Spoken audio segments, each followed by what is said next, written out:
இதுதான் தூக்கு மேடை. எத்தனை பேர் இந்த இடத்துல தூக்கில் போட்டிருப்பாங்க. இலங்கையில் நடந்த உள்நாட்டு இனக்கலவரத்தில் இது அழிக்கப்பட்டிருக்குது. ஒவ்வொரு வருஷமும் ஆடி ஆவணி மாதங்களில் 25 நாள் திருவிழா நடக்குங்க. லஞ்ச் டைமில் எவனாவது ஐஸ்கிரீம் சாப்பிட வருவானா?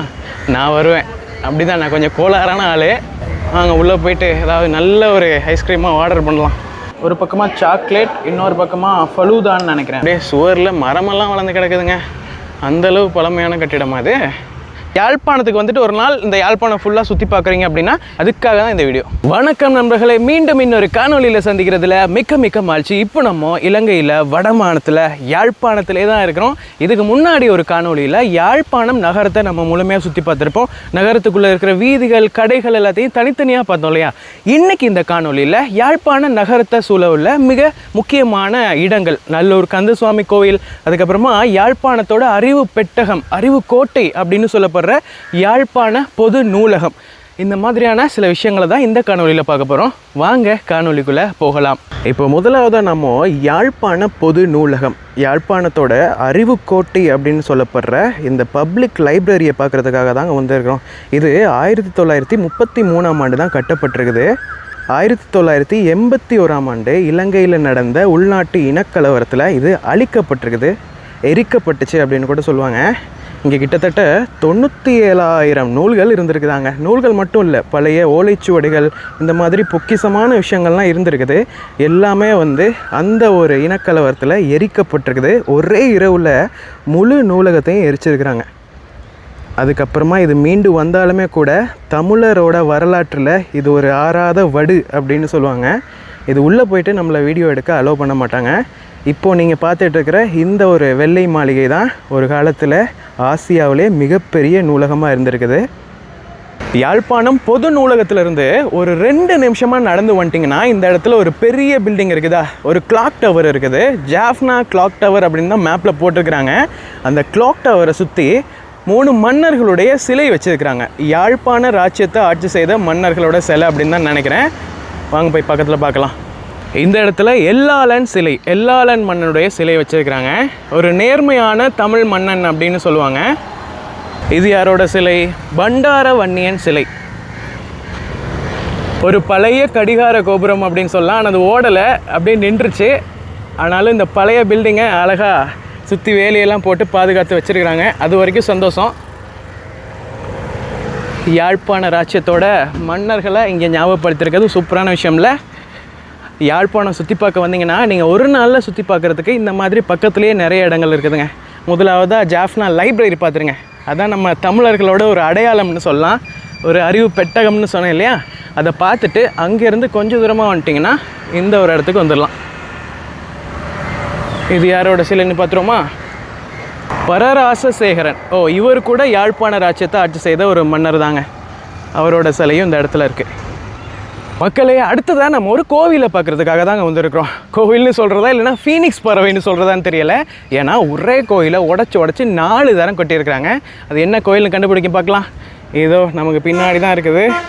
நல்லூர் கந்தசுவாமி கோவில், யாழ்ப்பாணம் நகரத்துக்குள்ளே இருக்குது. யாழ்ப்பாணத்தோட இதயம்னு கூட சொல்லுவாங்க. அவ்வளோ ஒரு பிரபலமான பழமை வாய்ந்த கோவில். இந்த கோவில் 948ஆம் ஆண்டு குருக்கள் வளவு அப்படிங்கிற ஒரு இடத்துல கட்டப்பட்டிருக்குதுங்க. அதுதான் முதலாவது கோவில். இரண்டாவது கோவில் 13ஆம் நூற்றாண்டில் இங்கேருந்து ஒரு மன்னன் காளிங்க மாகன் அப்படிங்கிற மன்னருடைய அமைச்சன் புவனேகபாகுவால் கட்டப்பட்டிருக்குது. அதுவும் காலத்தினுடைய போக்கால் அழிவடைஞ்சிருச்சு.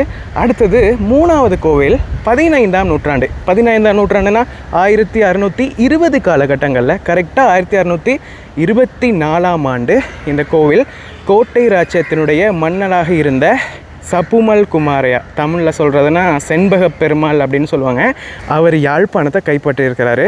நல்லூரை தான் தலைநகரமாக்கியிருக்காரு. இந்த நல்லூரில் தானே இந்த கோவில் இருக்குது. கோவிலை கொஞ்சம் கொஞ்சமாக பிரம்மாண்டமாக கட்டி முடிச்சிருக்காரு. ஆனால் அப்போது ஆட்சியில் இருந்தது யார்? இலங்கையுடைய கரையோர பகுதி போர்த்துகேயர்களுடைய கையில் இருந்துச்சு. அவனுங்க இவ்வளோ அழகான ஒரு பெரிய கோவிலை பார்த்தா என்ன பண்ணுவானுங்க? ஆமாங்க, இடித்து தரை மட்டமாக்கியிருக்கிறானுங்க. அதுக்கப்புறமா கட்டப்பட்ட 4வது கோயிலை தான் இங்கே நீங்கள் பார்த்துட்ருக்குறீங்க. இதுதான் கொஞ்சம் கொஞ்சம் மாற்றம் அடைந்து இப்போது இப்படி அழகான ஒரு கோயிலாக மாறி இருக்குது. உள்ளே வந்து வீடியோ எடுக்க முடியாது. நம்ம உள்ளே போகணுன்னு சொன்னால் ஆண்கள் மேலங்கி மேலாடையை கலட்டிட்டு தான் போகணும். திருச்செந்தூர் கோயிலெல்லாம் அந்த மாதிரி தானே இருக்குது. அதே மாதிரியான ஒரு கலாச்சாரம் தான் இங்கேயும். அலங்கார நல்லூரா அப்படின்னு போட்டிருக்கிறாங்க. இந்த கோயிலில் வந்து பார்த்திங்கன்னா ஒவ்வொரு வருஷமும் ஆடி ஆவணி மாதங்களில் 25 நாள் திருவிழா நடக்குங்க. அது இலங்கையிலே ஒரு மிகப்பெரிய திருவிழா அப்படின்னு கூட சொல்லுவாங்க. ஏன்னா அவ்வளோ பிரம்மாண்டமாக இருக்கும். வெளிநாடுகள்லேருந்து புலம்பெயர் நாடுகள்லேருந்து நிறைய மக்கள் இந்த கோயில் பூஜைக்காக வருவாங்க. இந்த திருவிழா காலகட்டங்களில் கண்ணுக்கு தெரிகிற இந்த இடம் ஃபுல்லாகவே வந்து மக்கள் தான் நிரம்பியிருப்பாங்க. ஏன்னா அவ்வளோ மக்கள் குவிஞ்சிருப்பாங்க. அவ்வளோ சிறப்பாக இந்த திருவிழா நடக்கும். யாழ்ப்பாணத்துக்கு சுற்றுலா வர மக்கள் இங்கே வராமல் போகவே மாட்டாங்க. அவ்வளோ ஒரு சிறப்பு வாய்ந்த ஒரு இடம் அப்படின்னு கூட சொல்லலாம்.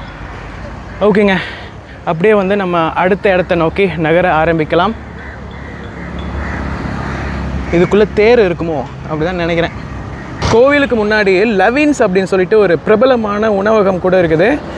ஆனால் நம்ம அங்கே போக போகிறது கிடையாது. அங்கே முன்னாடி வந்து இன்னொரு முக்கியமான ஐஸ்கிரீம் கடை இருக்குது. ரியோ ஐஸ்கிரீம் அப்படின்னு சொல்லிட்டு நீங்கள் கேள்விப்பட்டிருப்பீங்க அப்படின்னு நினைக்கிறேன். யாழ்ப்பாணம் வந்தால் அங்கே போகாமல் யாருமே போக மாட்டாங்க. கோவில் பக்கத்துலேயே தான் எங்கேயோ இருக்குதுங்க. ஸோ அங்கே முன்னாடின்னு நினைக்கிறேன். வாங்க அதை போய் பார்க்கலாம்.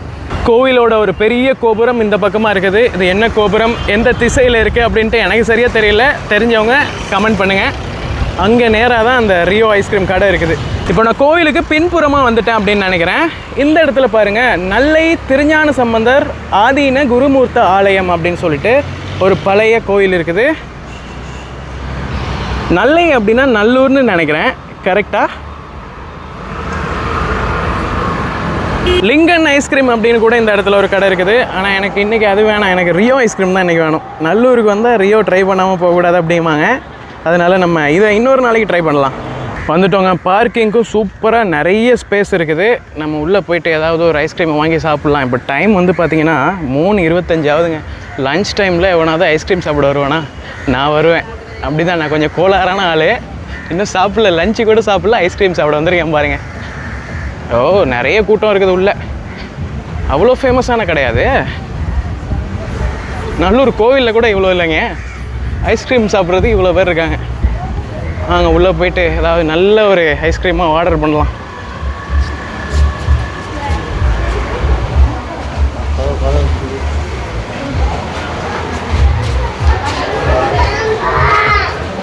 இந்த இடத்துல மெனு போட்டிருக்கிறாங்க. என்ன ஆர்டர் பண்ணுறேன்னு தெரியல. ரியோ ஸ்பெஷல்னு ஒன்று இருக்குதுங்க. கடையோட பேர்லேயே ஸ்பெஷல்னு போட்டிருக்காங்க. நம்ம அதையே ஆர்டர் பண்ணிடலாம். ஆனால் ரொம்ப நேரமாக உள்ளே நிற்கணும்னு நினைக்கிறேன். இங்கே பாருங்கள், ஆர்டர் பண்ணுறதுக்கே இவ்வளோ கூட்டம் இருக்கிறாங்க. இதுதாங்க இவங்களோட menu. Vanilla sundae, chocolate sundae, strawberry sundae, இதெல்லாம் சண்டே ஐட்டம். ரியோ ஸ்பெஷல்ஸ் இருக்குது. இது சூப்பராக இருக்கும் போலையே. Sundae special. பேசாமல் இதுவே வாங்கிடுவோமா? ஓகே, நம்ம இது ட்ரை பண்ணலாம். Signature ice creams. என்ன நம்ம மூடு இப்படி ஸ்விங் ஆகுது? முதல் இதை பார்த்தேன், ஸ்பெஷல்னு இருந்துச்சு. அப்புறம் ஓகே சண்டே ஸ்பெஷல்னு இது அழகாக இருந்துச்சு. அப்புறம் சிக்னேச்சர்ன்ட்டாங்களே, காஃபி ஐஸ்கிரீம், காஃபி சாக்லேட். சரி, நம்ம இதுவே ட்ரை பண்ணலாம். இன்னொரு முறை ஃப்ரெண்ட்ஸை கூப்பிட்டு மற்றதெல்லாம் ட்ரை பண்ணலாம். ஆல்ரெடி எல்லாம் கோவத்தில் தான் இருப்பாங்க. தனியாக போய்ட்டு சாப்பிட்றியன்ட்டு சதுர். வேறு வழி இல்லை, கோயில் பார்க்க வந்தேன், சாப்பிட்டு தான் ஆகணும். Can I get one Sunday special? Sorry? Sunday special? Yeah. One? Yep. ஒரு டோக்கன் மாதிரி கையில் கொடுத்துட்டு இந்த இடத்துல போயிட்டு கலெக்ட் பண்ணிக்கோங்க அப்படின்னு சொல்லியிருக்கிறாங்க.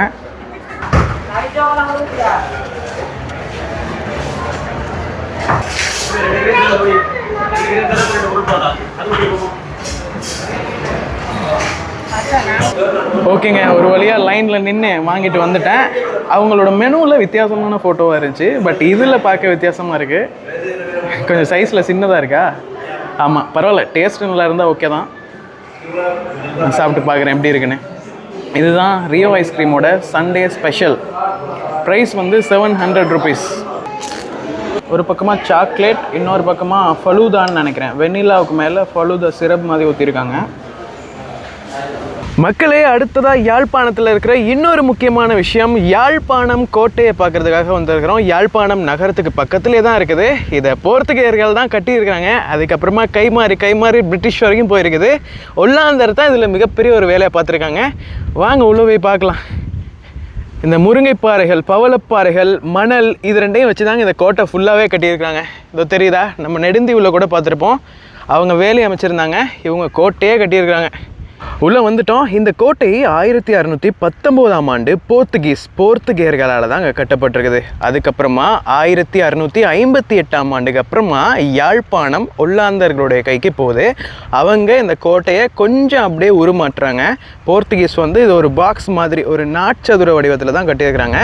ஒல்லாந்தர்கள் என்ன பண்ணியிருக்காங்கன்னா அதை அப்படியே மாற்றி ஒரு நட்சத்திர வடிவத்தில், ஸ்டார் வடிவத்துக்கு மாற்றிருக்கிறாங்க. சூப்பரில். கோட்டைக்கு உள்ளே நுழையிறதுக்கு முன்னாடியே இந்த இடத்துல நீர் அரண் அப்படின்னு கூட சொல்லலாம். பாதுகாப்பு நோக்கத்துக்காக இதை கட்டியிருக்கிறாங்க. ஆங்கிலத்தில் மோட் அப்படின்னு சொல்லுவாங்க. 3 பக்கமாக 3 அகழி, ஒரு பக்கமாக கடல் நீர் ஏரியோட ஜாயின் பண்ணியிருக்கிறாங்க. வாங்க அப்படியே உள்ளே போய் பார்க்கலாம். கோட்டை உள்ளே நுழைஞ்சிட்டோங்க. இந்த இடத்துல வந்து பார்த்திங்கன்னா ஏதோ ஒரு சீக்ரெட் ரூம் மாதிரி இருக்குது. வாங்க உள்ளே போய் பார்க்கலாம்.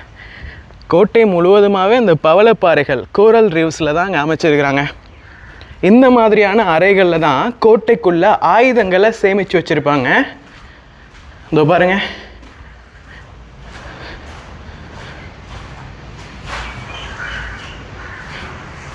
ஆயுதக்கிடங்கு தான். அந்த பக்கமாக ஏதோ இன்னொரு ரூம் கூட இருக்குது. எப்படிங்க இந்த மாதிரி பவளப்பாறைகளை மட்டும் வச்சு இவ்வளோ ஸ்ட்ராங்காக கட்ட முடியும்? இப்போ நம்ம கோட்டையுடைய நடுப்பகுதியில் தானே இருக்கிறோம். கோட்டையை சுற்றி இருக்கிற இதோ இந்த சுவர் இருக்கு இல்லையா, இதை தான் நட்சத்திர வடிவத்தில் டச்சுக்காரங்க கட்டியிருக்கிறாங்க. இதோ இங்கே ஏதோ பெரிய ஒரு பில்டிங் இடிபாடு அடைஞ்ச நிலையில் கிடக்குது, என்னன்னு தெரியல. வாங்க அங்கே வரலாறு போட்டிருப்பாங்க, வாசி பார்க்கலாம். ஆனால் இந்த நட்சத்திர வடிவத்தை நம்ம கோட்டை உள்ளுக்கு இருந்தெல்லாம் பார்க்க முடியாது. ஒரு பறவையாக மேலே பறந்தால் தான் பார்க்கலாம். ஆமாம், ட்ரோன் இருந்தால் தான், ட்ரோன் வியூவில் தான் அதை கரெக்டாக பார்க்க முடியும். பட் என்கிட்ட ட்ரோன் இல்லை. எதிர்காலத்தில் வாங்கினா நான் கண்டிப்பாக உங்களுக்கு காட்டுறேன். ஒல்லாந்த தேவாலயம் 1706ஆம் ஆண்டு கட்டியிருக்கிறாங்க. ஓ, இது ஒரு சர்ச்சுங்க, ஒரு பெரிய சர்ச், ஒரு டச் சர்ச்சோட இடிபாடுகள் தாங்க இந்த மாதிரி கிடக்குது. அதை மேலே கூரையெல்லாம் அடித்து பாதுகாத்து வச்சுருக்காங்க. ஆனால் இதுக்கு முன்னாடியே பாதுகாத்துருந்தால் சூப்பராக இருந்திருக்கும். நம்ம அப்படியே இந்த கோட்டை சைடு சுவர் வழியாக மேலே ஏறி போய் பார்க்கலாம். அங்கே வியூ பாயிண்ட்டு, அதுக்கப்புறமா ஏதோ தூக்கு மேடையெல்லாம் இருக்காங்க. சூப்பராக இருக்கும்ல, பார்க்கலாம் வாங்க. இதோ இங்கே முன்னாடி இருக்குது பாருங்கள், இதுதான் தூக்கு மேடை. எத்தனை பேர் இந்த இடத்துல தூக்கில் போட்டிருப்பாங்க. பயங்கரமாக தான் இருக்குது, கொஞ்சம் பயமாகவும் இருக்குது. இப்போ இதை திருத்த வேலைகள் பண்ணிகிட்ருக்குறாங்க.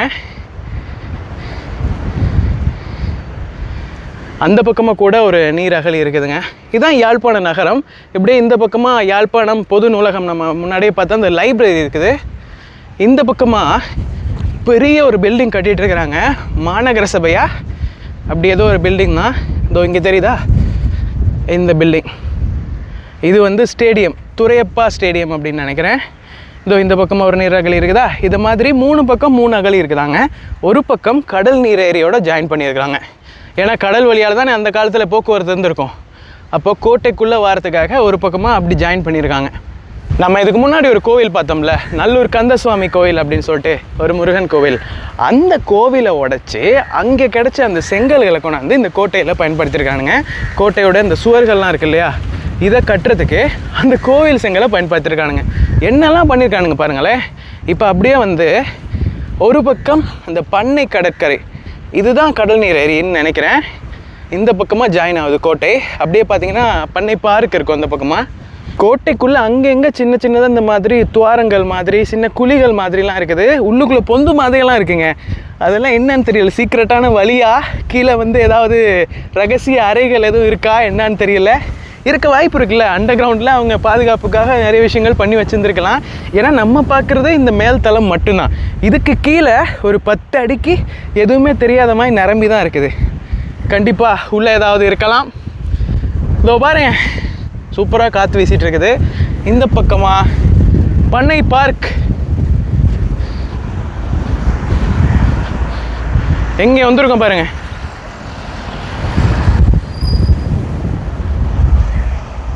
அப்படியே அந்த பக்கமாக பண்ணை கோஸ்வே அப்படியே போய் மண்டைத்தீவில் ஜாயின் ஆகுது. நம்ம இதுக்கு முன்னாடி கூட அங்கே போயிட்டு வந்தோம், அந்த வீடியோ பார்க்கலன்னா பாருங்கள். இதெல்லாம் வந்து பார்த்திங்கன்னா மீனவர்களுடைய குடில்கள், மீன் பிடிக்கிற உபகரணங்கள்லாம் இந்த இதுக்குள்ளே வச்சுருப்பாங்க. நண்டு தாங்க இங்கே அதிகமாக பிடிக்கிறாங்க. இந்த பகுதியில் நண்டு தான் அதிகமாக விளையுது போல். அங்கே ஒரு தீவு கூட இருக்குமே, அதோ தெரியுதா, குருசடை தீவுன்னு சொல்லுவாங்க. அங்கே ஒரு கிறிஸ்தவ தேவாலயம் கூட இருக்குதுங்க. ஓகே, கோட்டையை பார்த்தாச்சு. அடுத்ததாக இன்னொரு முக்கியமான விஷயம், யாழ்ப்பாண ராஜ்யத்தோட தொடர்பட்ட ஒரு விஷயம். சங்கிலிய மன்னன் ஒருத்தர் இருந்தார் இல்லையா, அவருடைய ஒரு மந்திரி, அந்த மந்திரியோட வீடு அல்லது அரண்மனைன்னு கூட சொல்லலாம், இங்கே யாழ்ப்பாணத்தில் ஒரு இடத்துல இருக்குதான். அதை போய் பார்க்கலாமா? வாங்க போகலாம். இன்றைக்கி ஃபுல்லாகவே எல்லாம் வரலாற்று சம்மந்தமான விஷயங்கள்லாம். ஏன்னா யாழ்ப்பாணத்துக்கு வந்துட்டு ஒரு நாள் இந்த யாழ்ப்பாணம் ஃபுல்லாக சுற்றி பார்க்குறீங்க அப்படின்னா இந்த விஷயங்களை தான் நமக்கு சுற்றி பார்க்க முடியும். ரொம்ப தூரமாகலாம் போக முடியாது. அதுக்காக தான் இந்த வீடியோ. சங்கிலிய மன்னனோட அமைச்சரோட அந்த மந்திரி மனையை பார்க்கறதுக்காக பருத்தித்துறை வீதி வழியாக நான் பயணம் பண்ணிட்டு இருந்தேன். போகிற வழியிலே வந்து பார்த்தீங்கன்னா ஒரு பெரிய மன்னனுடைய சிலை இருக்குதா, இதுதான் 2ஆம் சங்கிலிய மன்னனோட சிலை. அப்படியே ரோடு ஓரத்துலேயே அழகாக ஒரு சிலை வச்சுருக்காங்க. இவரோட மந்திரியோட வீட்டை தான் இப்போ நம்ம பார்க்க போகிறோம். பருத்தித்துறை வீதியில் தாங்க இந்த மந்திரி மனையும் அமைஞ்சிருக்குது. இதோ இந்த இடது பக்கமாக தான் உள்ளே போனோம். ஒரு பழைய வீடு, அரண்மனைன்னு சொல்கிறதா வீடுன்னு சொல்கிறதான்னு தெரியல. இதோ பாருங்கள், பழைய காலத்து கட்டிடம் இப்போ இடிபாடு அடைந்த நிலையில் கிடக்குது. உள்ளே ஏதோ ஃபோட்டோ ஷூட் பண்ணிகிட்ருக்காங்க போலையே. இதோ பாருங்கள், ஓ அங்கே தமிழில் போட்டிருக்காங்க, ஸ்ரீமத் அம்பலவாணர் ஸ்ரீனிவாச தம்பையா பிள்ளை ஓலக்க வாயில் சிவபிரகாசம் பிள்ளை கட்டடம் அப்படின்னு போட்டிருக்கு. அதுக்கு அர்த்தம் என்னன்னு எனக்கு தெரியல, அந்த அமைச்சரோட பேருன்னு நினைக்கிறேன். ஸோ பாருங்கள், அப்படியே நம்ம உள்ளே போய் பார்க்கலாம். எல்லா பக்கமும் உடஞ்சி தான் கிடக்கு. இங்கே பாருங்க, அப்படியே சுவரில் மரமெல்லாம் வளர்ந்து கிடக்குதுங்க. அந்தளவு பழமையான கட்டிடமா அது. இந்த தூண்கள் எல்லாம் அப்படியே மரத்திலே பண்ணியிருக்கிறாங்க. ஓ, மாடி வச்சு கட்டியிருக்காங்களா அந்த காலத்துலேயே? இது பாருங்க, பலகையிலேயே 2 ஃப்ளோரை பிரிச்சிருக்காங்க.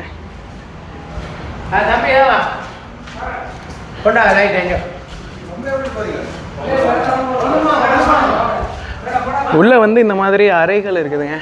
அரண்மனைன்னு நம்ம தான் சொல்கிறோம், ஆனால் அந்த மந்திரிக்கு இது வீடாக தானே இருந்திருக்கும். வீட்டுக்குள்ள அறைகள். பின்பக்கமாக என்ன இருக்குது? பின்பக்கமாக இங்கே பாருங்க, இதை கூட அந்த பவளப்பாறைகளை வச்சு தாங்க அமைச்சிருக்காங்க. கோட்டை, அப்புறமா அந்த டெல்ஃப்லாம் இருந்துச்சு பாருங்க, அதே கோரல்ஸை வச்சு தான் இந்த வீட்டையுமே கட்டியிருக்காங்க. அந்த காலத்தில் இதுதானே ஈஸியாக கிடைக்கக்கூடிய ஒரு பொருள், சிமெண்ட்லாம் கிடையாதுல்ல. இந்த வீட்டினோட பின்பக்கம் இந்த மாதிரி தான் இருக்குது.